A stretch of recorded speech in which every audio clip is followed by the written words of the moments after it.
Welcome to Kenton's videos. Enjoy the video. In this video, I will explain how to remove a Ford Focus engine.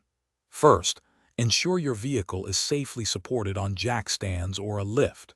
Begin by disconnecting the negative battery terminal to prevent electrical hazards.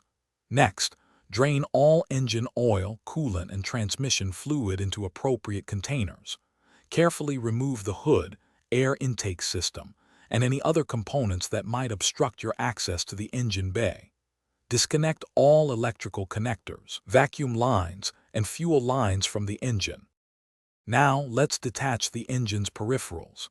Unbolt the exhaust system from the manifold and carefully disconnect the drive shafts from the transmission.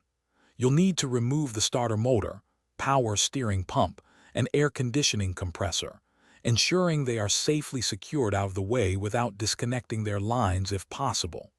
Finally, unbolt the transmission from the engine block, making sure it is properly supported to prevent damage. With the peripherals disconnected, it's time to prepare for lifting.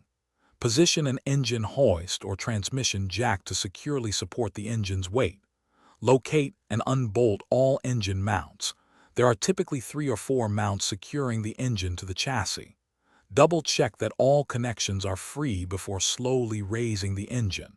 Carefully guide the engine upwards, ensuring it clears all surrounding components and the subframe.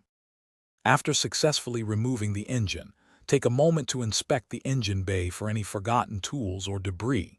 Securely store the removed engine on an engine stand or a sturdy pallet to prevent it from tipping over. Remember to always prioritize safety throughout this entire process.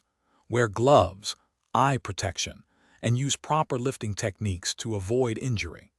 This methodical approach ensures a safe and efficient engine removal. Thanks for watching. Consider subscribing if we helped you.